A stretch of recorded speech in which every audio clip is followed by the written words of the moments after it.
Halo, selamat datang kembali di channel United Identity, channelnya fans Manchester United yang selalu berpikir logis dan sistematis. Sekali lagi gue ucapkan terima kasih atas kritik dan saran. Semua pasti gue tampung dan gue akan terus memperbaiki diri.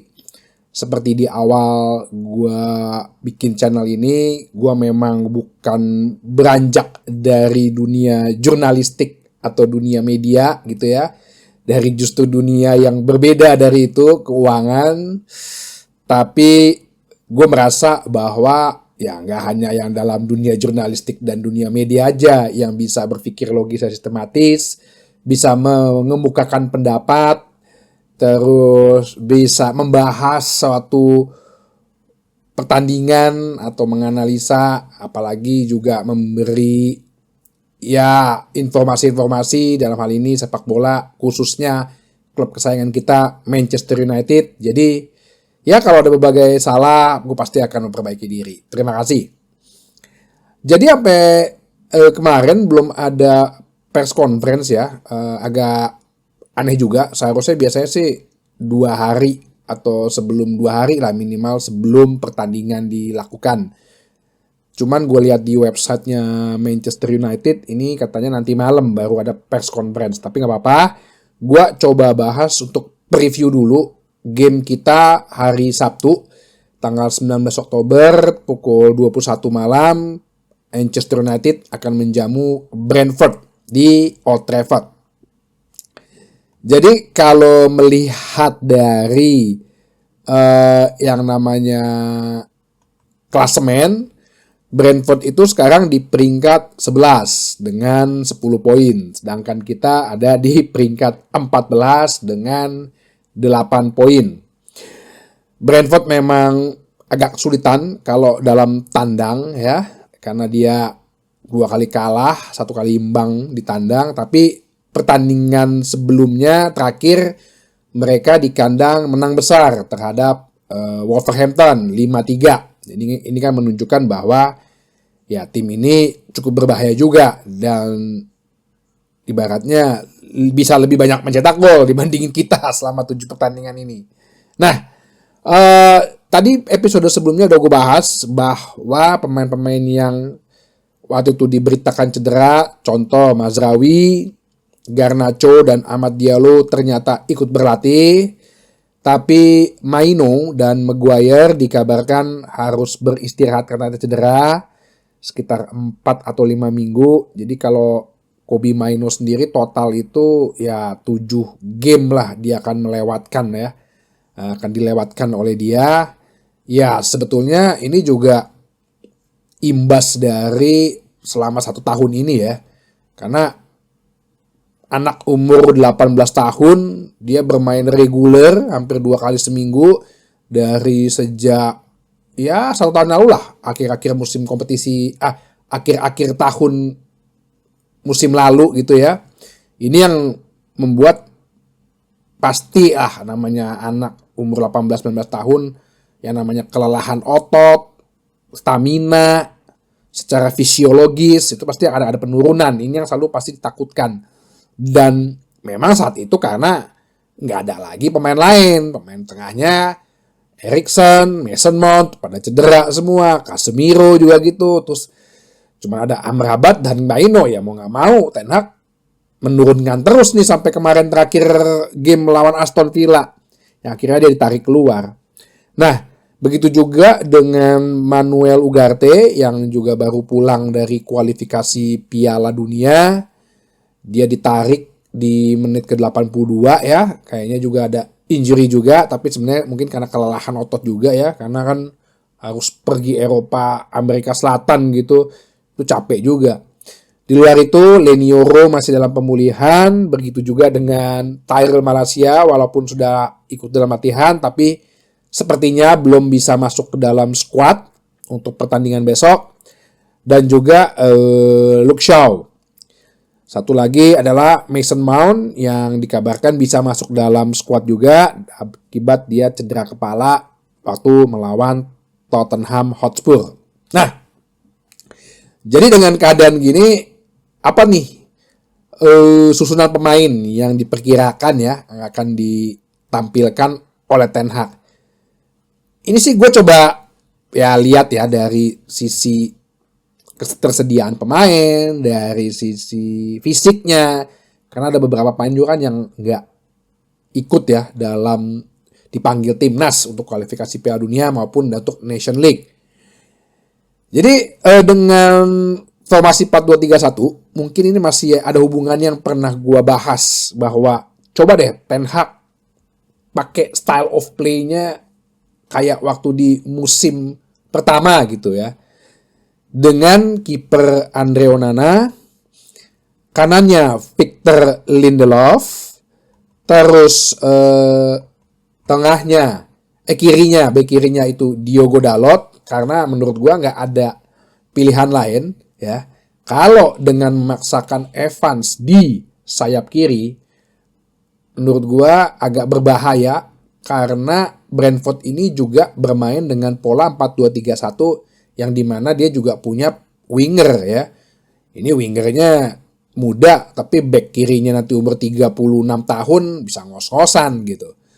Back tengahnya yaitu De Ligt dan Johnny Evans justru. Loh, kenapa bukan Martinez? Martinez kan terakhir kemarin kan dikabarkan secara fisik gitu ya, dianggap nggak fit oleh tim kesehatan Argentina dan bekerja sama dengan Manchester United lagi dipantau istilahnya gitu. Untuk dua gelandangnya, gue seperti yang gue bilang waktu itu, coba di Casemiro dan Eriksen ya karena gue rasa nggak ada pilihan lain ya. Terus di attacking midfieldernya Bruno Fernandes, sejelek-jeleknya gitu ya dia bermain atau seturun-turunnya performa dia saat ini, tetap sih menurut gue dia saat ini juga masih dibutuhkan tim dan secara level belum ada kualitasnya gitu, dan ya nggak ada pemain backupnya juga saat ini gitu. Untuk kirinya Marcus Rashford mungkin alasannya sama ya. Kita masih tak membutuhkan Marcus Rashford, apalagi Amad Diallo dan Garnacho nggak ada. Nah kanannya ini gue coba pengen Ten Hag pasang Anthony gitu loh, kasihlah dia kesempatan. Ya kan ada juga tuh yang kemarin bikin joke, mana yang lebih flop, Mudryk atau Anthony? Ya elah, lu pakai nanya lagi. Anthony udah ngasih 2 piala, Mudryk udah ngasih apa? Mudryk aja sekarang kesingkir sama Sancho gitu. Sancho gak kepake di MU.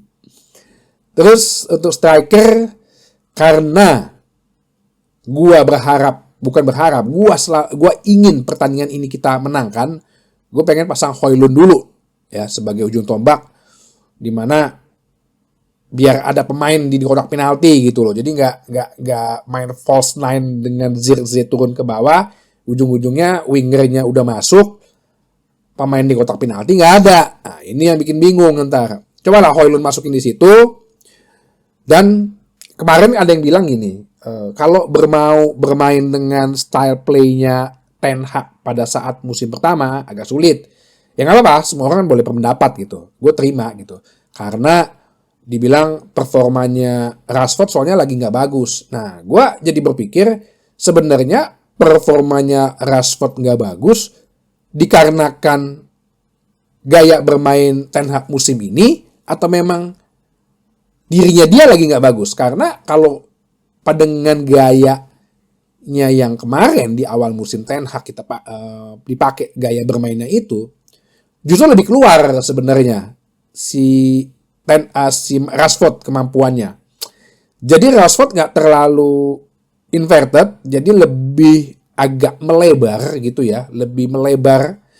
Memang kalau ada Luke Shaw di belakangnya dia sebagai bek kiri, dia lebih tune in gitu loh, lebih apa ya?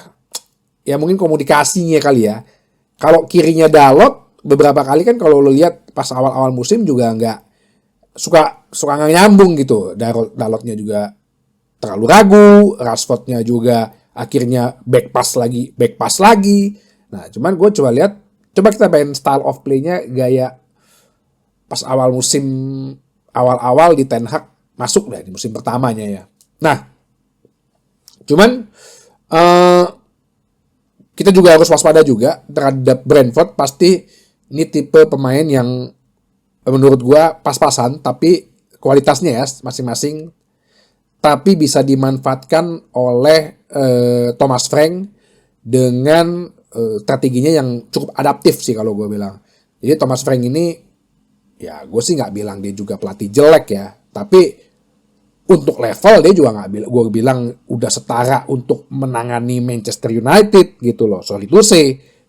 Jadi kalau banyak yang dibilang, wah Thomas Frank calon mengganti, Thomas Frank calon mengganti, ya logis sistematis juga, lu mesti berpikir.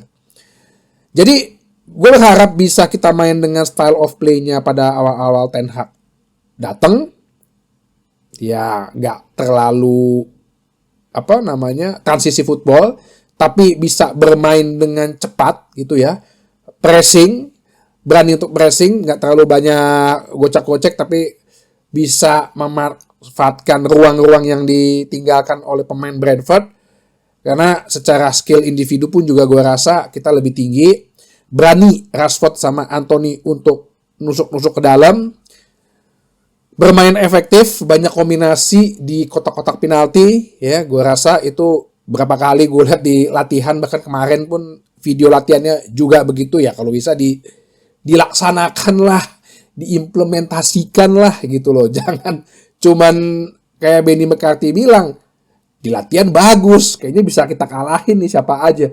Tapi kenapa begitu di lapangan drop? Nah ini kan masalah mental sekali lagi. Ya,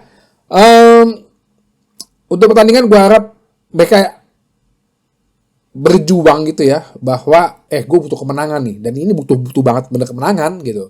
Ya, lawan 4 pertandingan ke depan itu seharusnya harus diambil dengan kemenangan, dan biasanya kan bulan-bulan Oktober, November, Desember itu Manchester United biasanya meroket gitu. Mulailah dengan Brentford, ambil gol dulu satu dulu ya. Gue rasa pertahanan gue nggak begitu khawatir kalau kita di pressing oleh Brentford, karena build up play kita bagus dengan adanya Onana, bisa cetak gol. Pertahanan gue yakin nggak kebobolan, ya selisih 2 gol lah. Ini masalahnya yang namanya goal difference nggak kelar-kelar gini ya, kalahnya 4-0, kalah 3-0, gol ini mas 1-0 ntar menangnya. Enggak, kalau bisa banyakin gol lah ya, main untuk haus gol gitu. Itu aja sih. Oke, mudah-mudahan besok bisa reaksi pandangan mata. Sampai ketemu lagi di bahasan berikutnya di channel United Identity, channelnya fans Manchester United yang selalu berpikir logis dan sistematis. Terima kasih.